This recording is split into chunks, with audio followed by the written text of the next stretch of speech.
Hello, and welcome back to the Safety Brief. With Thanksgiving around the corner, we're approaching this month with a sense of gratitude, cybersecurity gratitude to be exact. All month long, we'll be shining a spotlight on the essential tools and technologies that keep our business and data safe day in and day out. Speaking of gratitude, a big thank you, as always, to the Blockworks experts joining us today. We appreciate your time. To start, let's get back to the basics. We often discuss a variety of tools and services, but which cybersecurity tools do you feel are the most essential for organizations today?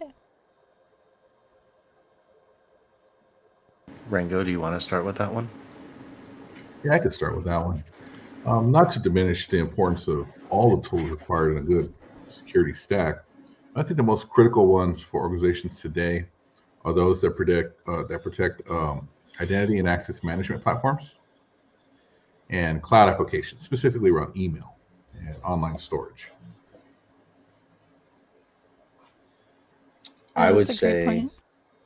honestly, I'm more thankful for the humans that are in most environments than I am for most of the products that are in most environments because products can fail and humans can adapt a little bit quicker than those programs when they do fail. If I had to isolate a program or programs, um, arguably I would say the perimeter would be my starting point. Everyone knows I'm very much an endpoint person, but if they can't get into your endpoint, then you are a little bit safer from needing your endpoint solution. There's layers for a reason. I'm thankful for all of those layers. Yeah, I like how you put the perspective of the layers. It's almost you want that fence before you want to start building inside of the fence. So I love that, and I like how you brought up the SOC, the people who actually work with the events themselves, because you can have a lot of tools, but if you don't know how to use them, they're useless. So, as we move forward in time and in this discussion, how have these tools evolved to better protect against modern threats? Well, with identity protection, certainly has really jumped ahead in technology and capability. Before, you used to just have a username password to log into a platform of some sort, and you would protect it via Kerberos or Radius or some other older authentication system. And really, you would just isolate the authentication server or authentication application in its own little enclave to protect it. Now, with SaaS applications, logging into cloud applications, your identity is a little more exposed. And you're not limited to just your username and password anymore. Now you have your email, you have multi factor authentication, and all Mm-hmm. those elements needed to be secured. And technology has caught up with securing those. You still have a lot of vulnerabilities, things like session cookie theft and all that. So these tools have really evolved to start looking for those specific exploits or just eliminate those entirely as part of the authentication transaction. Uh, Definitely.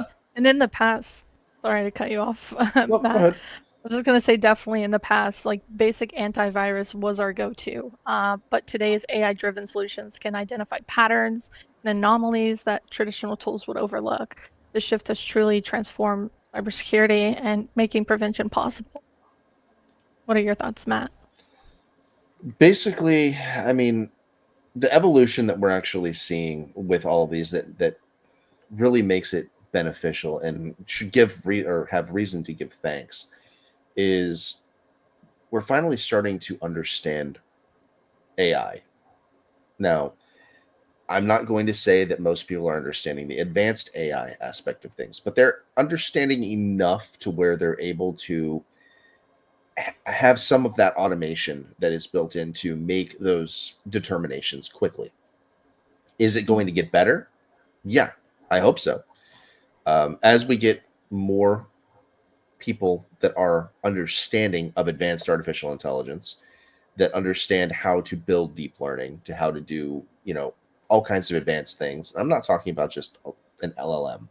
Okay, an LLM is it's good, but it's still just not where it should be.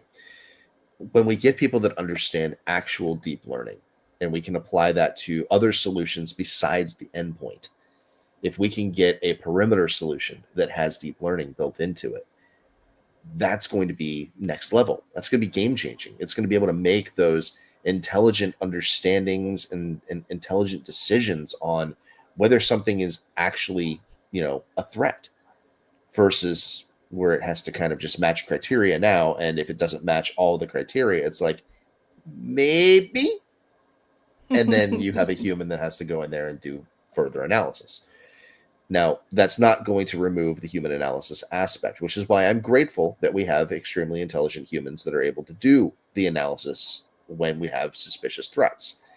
Because machines will always be prone to failure. Models can be poisoned, models can be tainted.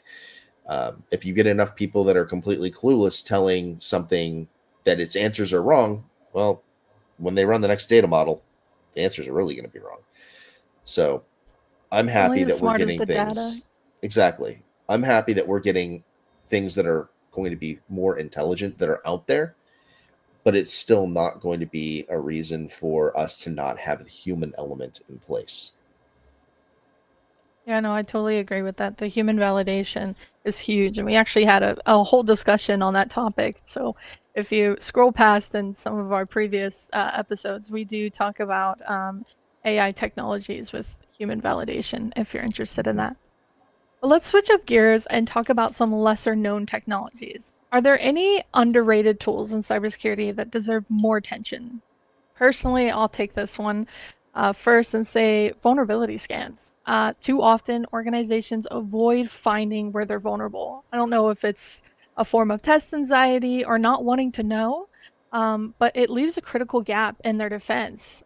When you're investing in cybersecurity, you don't want to leave any door unlocked or overlooked. Like Matt said, you want that perimeter and then start building throughout on the inside. Matt, Mike, how about you?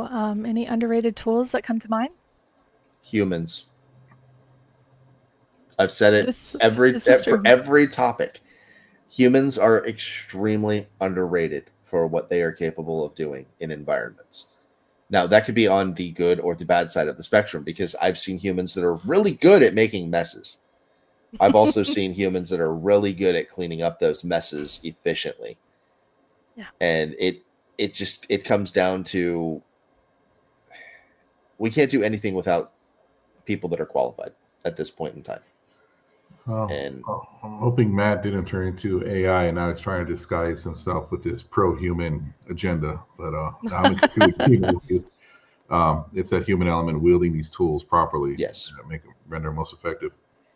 Another lesser known technology, I wouldn't say it's a technology or platform, but more of a concept feature that we look for in our security stack is cross-platform event correlation. Yes. Yeah. Too many times you see security areas of responsibility just so segmented from each other. Well, what is my endpoint protection doing? What is my email protection doing?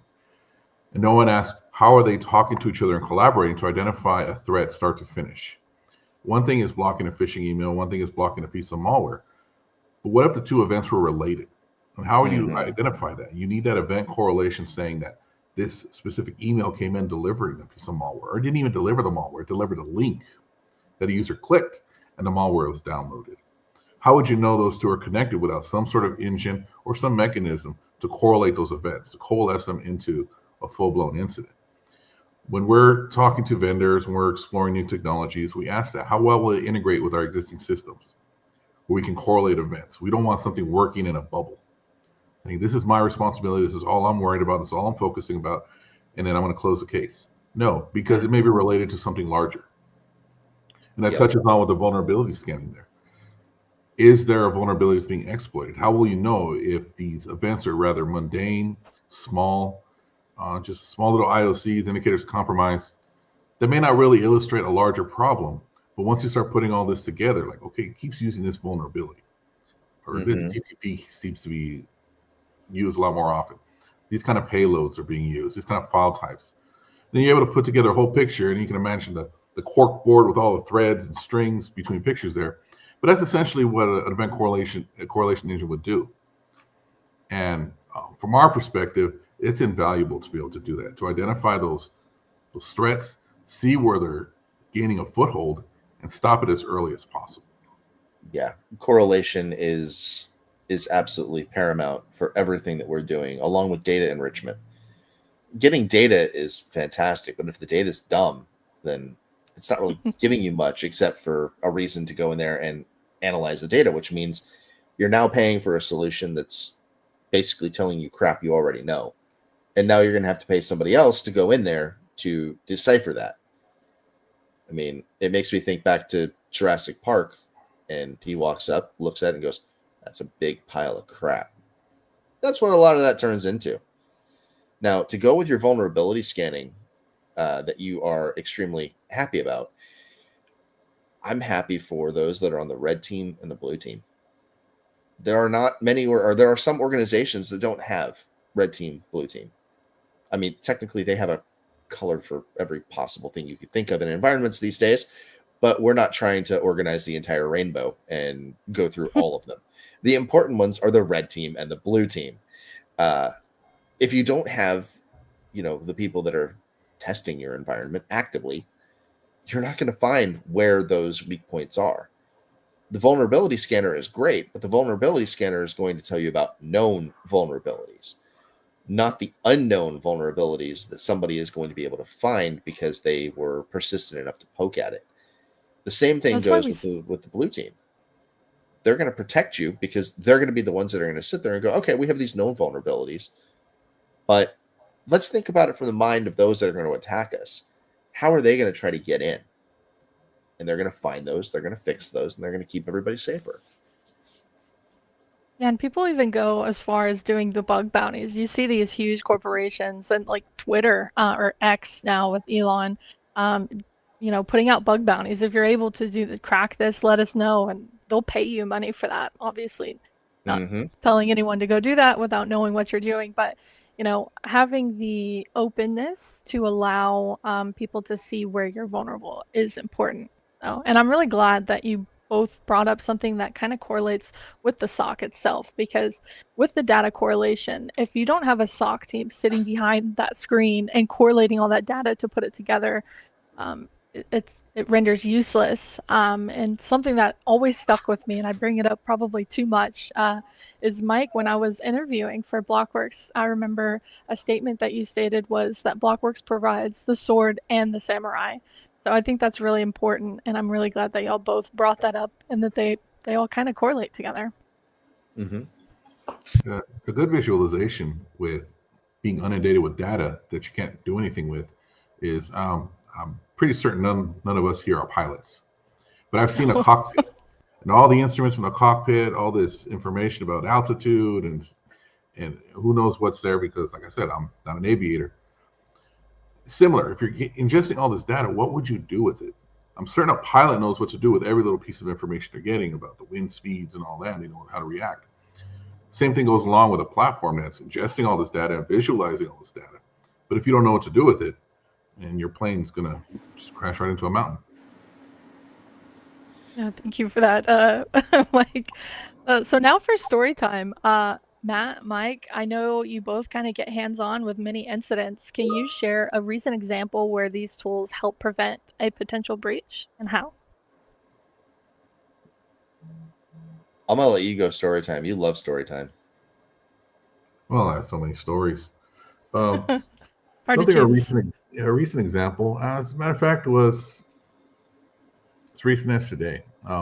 Another underappreciated tool is DNS filtering. Inspection of DNS queries to make sure they're not being redirected to a malicious domain.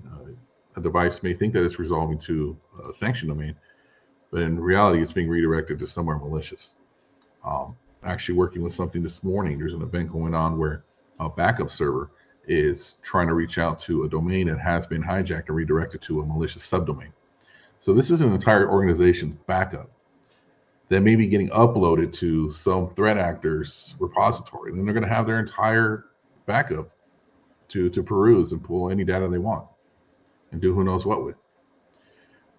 Simple thing like DNS filtering just popped up. The organization called and said, our backups are failing. We don't know what's going on. I'm like, well, it's the firewall blocking it because of DNS filtering. Let me dig through it. And that's exactly what I saw. It was redirected malicious domain. The firewall's AI technology, machine learning technology did its job To the user, they just thought something was broken. No, something is broken, but it's not over here at your environment.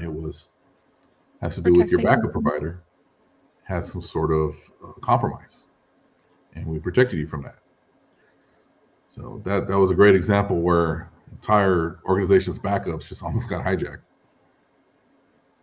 Well, thank you for that. And Matt, not to put you on the spot, but you've been doing some intensive research as of lately. We just actually released those documents out to our partners, which is the stack versus stack documents. Can you maybe provide one story or test that you did within those documents for us?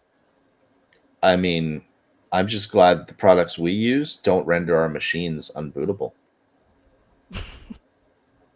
I mean, if you want honesty about that, Broke a I'm V glad machine, that huh? no worldwide blue screens, because logical Oh, updates are not a thing that people are ready to deal with at this time. Apparently, thanks Microsoft, thanks CrowdStrike, you guys did a great job. Honestly, I'm just glad that the solution that we actually leverage is able to find things that are unknown and is able to actually prevent them before they get written to a machine and have a large delay, because there's ways you can exploit that. And one of the things that we found is you can overload the scanning solutions. If you dump enough files, they can't keep up because yeah. they're having to try and scan every file in its entirety before they actually make a determination on it. And then if you send a file that's too large, you can basically block that scanner. And then everything just starts to back up. And then it just starts letting files write to the machine and puts them onto a deferred scan. And you can still use those files until it catches up and actually makes a scan of the file. Whereas our solutions don't even allow them to write. The testing spoke for itself. We would extract, tens of thousands of files. They wouldn't make it to the endpoint. They were instantly shut down. Whereas others, we could see how many tens of thousands of files made it to the endpoint.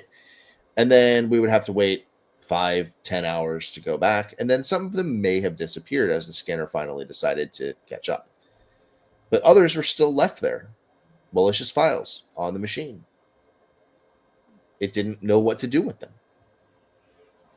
I think one of the big things is everybody right now is relying on managed EDR. We've seen a certain company that has a letter H in their name that touts how they are managed EDR, blah, blah, blah. We've seen how a certain company with a letter K in their name that is now trying to do all-in-one solutions is touting the same thing. Well, guess what? All these EDRs, including CrowdStrike, including SentinelOne, they can all be bypassed. And they can all be bypassed extremely easy by silencing the EDR. They all have write-ups about how they prevent specifically this action by leveraging WFP. Here's the problem. I took those solutions and I used a new version of the threat that I built, and they sat there just smiling like, everything is good here. Nothing to see. And it shut down communications. So our solution had never seen the threat before, shut it down instantly. Couldn't even extract the thing on the machine. Instantly picked it up, shut it down. Guess what? Our solution ensured that our EDR was still able to communicate. We use our EDR in a completely different way. We don't use our EDR in the way that most people use an EDR, because we have a solution that really kind of makes it to where the EDR doesn't have to do the EDR type things. So we customize it and we build it so that it's able to augment wonderfully. Others, not so much. If you use the utility that I built and tweaked a little bit from its original package, it basically prevents communication with WFP, meaning that it's silenced completely. You have no capability to see active management of it. There's no alerts coming in. There's nothing. So the only way you're going to find out there's a problem if somebody is sitting in that machine and they start seeing that something is going haywire. That's putting a lot of onus on the user themselves.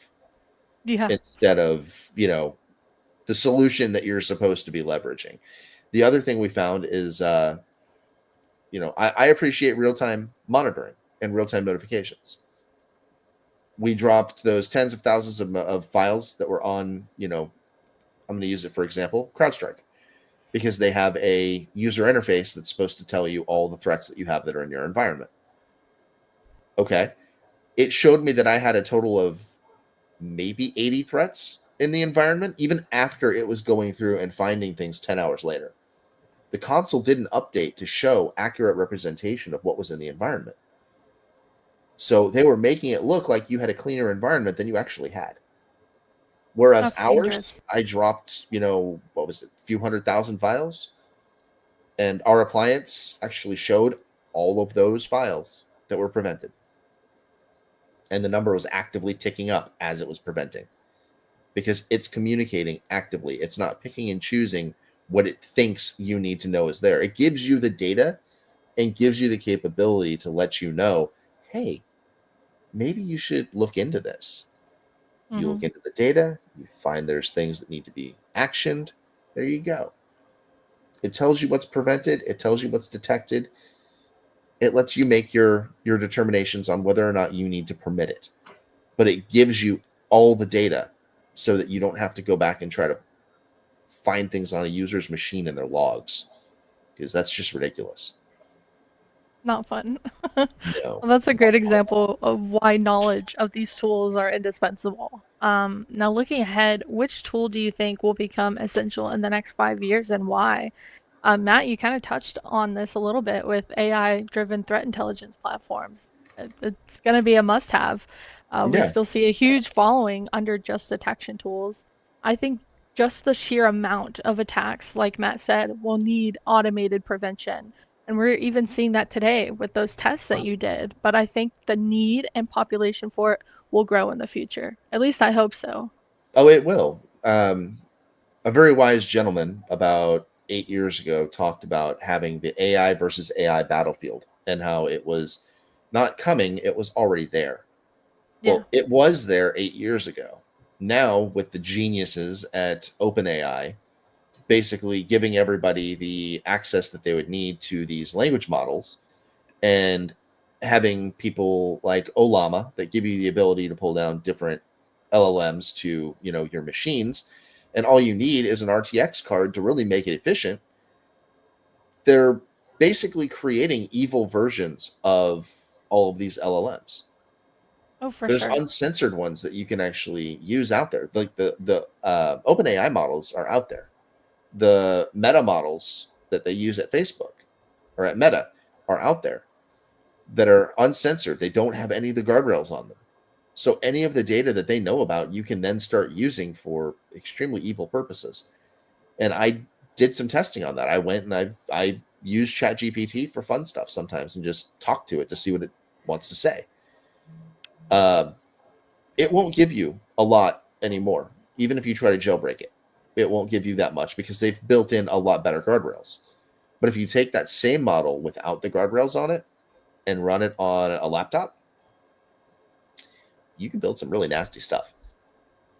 And I'm talking, I have sat down and actively built polymorphic malware by asking it to give me snippets of what I would want to help customize it and make it extremely lethal. You can ask it Yeah. how to bypass Windows, you can ask it how to do anything. If you're not using technology that's smart enough to keep up with basically a neural brain that is infinite times smarter than us with infinite more knowledge because of all the knowledge that's available, that's a problem. And that's why we need AI to continue developing, but we need governance over the development of it. Hmm. And that's what I put out there. Like, that's foremost right now. Yesterday being yesterday, I don't care which way it went. I'm looking at, what do we need to actually do to keep our lives safe? We need people that are going to be smart enough to say, okay, slow down AI for a bit. Let's find a way to put the proper guardrails in place. Let's find a way to make it beneficial to humanity. And let's find a way to try and keep these threats from coming back at us. Because right now, we're losing that battle. Hmm. Yeah, even when ChatGPT first came out, I think we wrote a blog on it or had a live stream about the topic of how wording things a certain way can give you really scary Mm. details. And like Matt said, walkthroughs, they'll give you the scripts. All you're doing is copying and pasting. So it really turns those script kiddie attackers into scarier attackers that we actually have to look out for because they're getting that knowledge that they didn't have before. We're getting a large amount of more attackers and more threat actors out in the wild because you don't have to have that knowledge anymore. You've got it in your hand. Mm-hmm. Mike, how about you? What tools do you think will become essential in the next 5 years and why?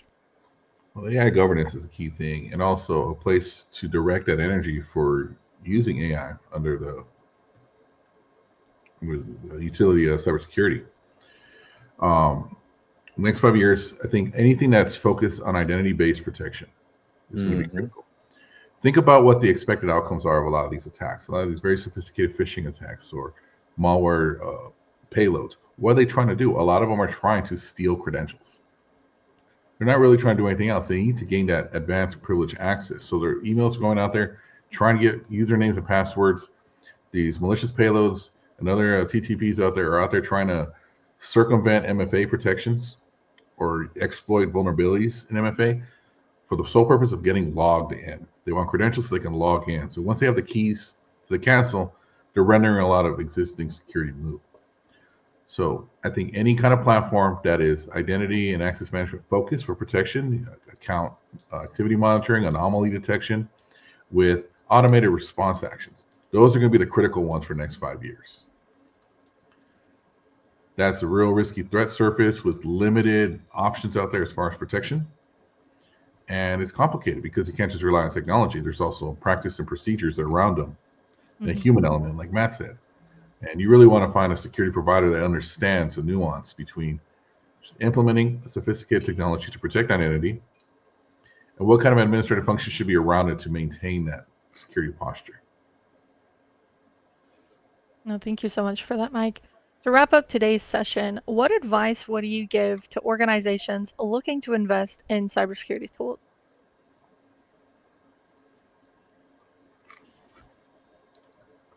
Don't fall for the razzle dazzle. That's a big one. No, Yeah. he's right. That's important. Go It in is. there with an educated assessment of where you stand. Where is your current organization security posture? Have an assessment done by a third party, not someone that's trying to sell you anything. Somebody that's like, I'm here to identify vulnerabilities. Here's what they recommend. Also, what is your line of business? Do you primarily reside in the cloud? Do you have multiple offices? Do you have a lot of users? Do you have a few users? You inventory all that information. And then you go to a provider, a candidate provider for yourself, and ask the questions. I have remote users. What will you do to protect them? What mechanisms, what platforms do you have? I have a lot of cloud applications. I have SaaS applications. I have web servers. What do you do to protect these specifically? Because I have assessed that these are the most vulnerable areas of my organization. You got to educate yourself to know what you need. You don't want someone else to tell you what's wrong. You go to the doctor, and one of the first questions they ask you is, what are you feeling? And you tell them, my arm hurts, my head hurts. They're going to do tests, they're going to run assessments and all that. But providing that information up front gives them a direction to start. Otherwise, they're just going to give you a generic pill because they really have nothing specific to fix regarding your health. Same goes for organization security posture. You have to say, well, where do we think we're most vulnerable? Let them assess that, and if they agree with you or they can make a correction, provide correct guidance. That's critical. Don't just go in there thinking, I'm going to buy a tool and I'm safe. Mm-hmm. That's not the way it works. It's like, what tools, what service is best suited to protect my unique organization?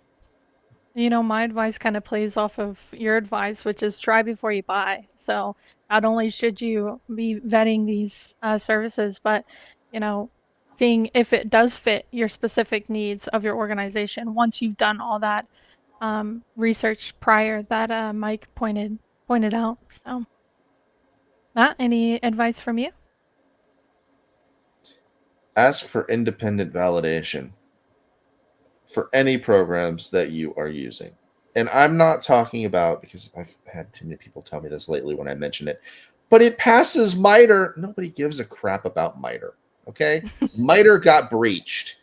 MITRE obviously didn't follow their own protection scheme because they got screwed.